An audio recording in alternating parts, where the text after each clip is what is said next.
Hi, and welcome to this mini lecture on suffering in the Bible. The essential question I want to pose to you during this lecture is this: how does a person's view of suffering impact his or her health? Last week, one of your exercises had you looking through the Christian Bible, looking for scriptures of comfort. Maybe individual statements or sections of the Bible that you could imagine being a source of comfort to someone who might be going through something in life and who needed some inspiration, some encouragement, some comfort in the midst of that. However, I imagine it's also true to your experience as it is to mine that oftentimes people misuse the Bible or perhaps other religious texts or inspirational and encouragement texts and attempt to comfort. Their hearts might be in the right place, but sometimes we can use scripture in a way that doesn't fully help someone process and go through his or her distress, his or her suffering or grieving. And so engaging with other people as they suffer takes a tremendous amount of wisdom. That's one of the reasons why then we are looking at the biblical book of Job, which is a wisdom book.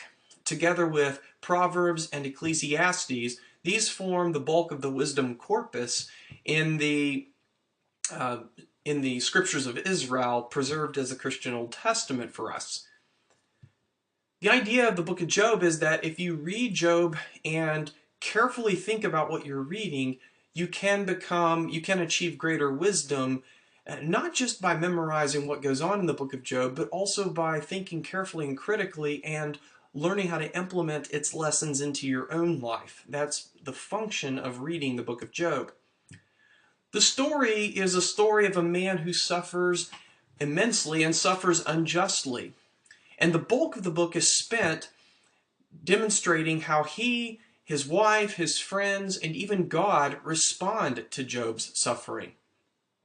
In the first 2 chapters of the book of Job, the specific sufferings that are enumerated include Job losing all 10 of his children, his thousands upon thousands of livestock, which is a way of saying he lost his livelihood, he lost his wealth, and he also lost his health, coming down with tremendous, horrible bodily sores. And then in this right-hand picture, what you have depicted is Job with his wife beside him, who at a late point in chapter 2 encourages him to curse God and die, to just get this whole business over with. Don't even bother continuing to live and to hold on to your integrity. There beside her are Job's 3 friends who sit with Job in silence for 7 days. And when Job opens his mouth in Job chapter 3 and begins lamenting his life and what has happened to him recently, after Job finishes his initial lament, his friends begin chiming in, and we have what has become in the textual form of Job the first cycle of speeches. Not really a dialogue in the sense that you and I might think of a dialogue, more like alternating monologues where people talk at each other instead of talking with each other. The 2 questions that I want to pose to you as you reflect on the readings you have done in Job chapters 3 through 14 are these questions. How do Job's friends view God in relation to Job's sufferings? And then how does Job respond to each friend, Eliphaz, Bildad, and Zophar? You'll then go to the discussion board and engage these very questions with your group mates. Afterward, we're going to pick up with the New Testament passage that has been selected for our reflections on suffering and how humans think about their suffering. I have you read the entirety of Romans chapter 8 to give you context for what it says about suffering.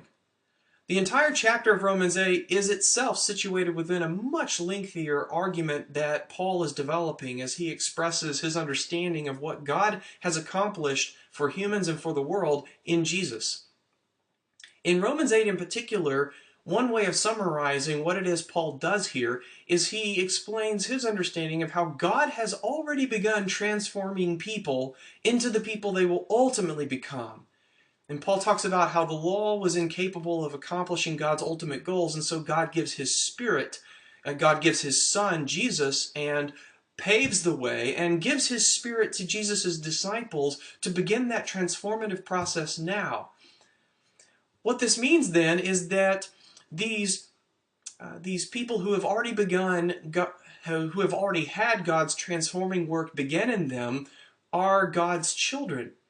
But if they're God's children, if they are allegedly on the winning team, if they're on the right side of God, on the right side of things, how is it then they experience so many of the hardships that they do?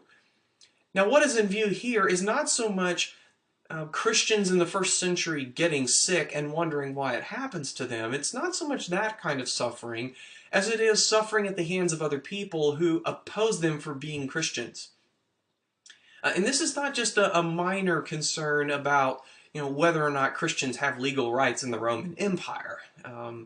This is more about people being physically harmed and socially ostracized for being disciples of Jesus. So it's a very intentional and targeted, pointed form of suffering at the hands of other humans that is in view here. And so it does bear keeping in mind what kind of suffering we're talking about here in Romans chapter 8. The suffering in view really begins picking up in verses 15 and following through the end of the chapter, and really ends in a magnificent kind of way in the last few verses of chapter 8. But it is in the midst of this discussion of Roman Christians and other first century Christians suffering and how to think about that Paul makes this statement that has become something of an inspirational verse for so many subsequent generations of readers. We know that all things work together for good for those who love God, who are called according to his purpose. The task before us now as readers, as we think about how humans think about their suffering, is this question here. Is Romans 8:28 a scripture of comfort? Is there really a silver lining in every cloud? Do all things really work together for good? Is there a purpose for everything that happens? And I want to go ahead and tell you now, be very careful how you use this scripture. Be very careful how you think about it and how you try to implement it as a scripture of comfort for other people. When you go into your discussion thread with one another, with your group mates, and you think about Romans 8:28, you're going to be posed with the question, how would you use this in a helpful way for somebody, and how could you imagine this verse being used in an unhelpful way? Again, I want to return to this notion of wisdom and our earlier question on how a person's view of suffering impacts his or her health. How could you use a scripture like Romans 8:28 in a wise way, and what would be a foolish use of it? How could you use it in a beneficial way for someone who's going through suffering, and how would you perhaps make things worse? This is where some of our investigations this summer really get down to brass tacks and have important implications for how we function as friends for those who go through their own version of the kinds of things that Job himself goes through.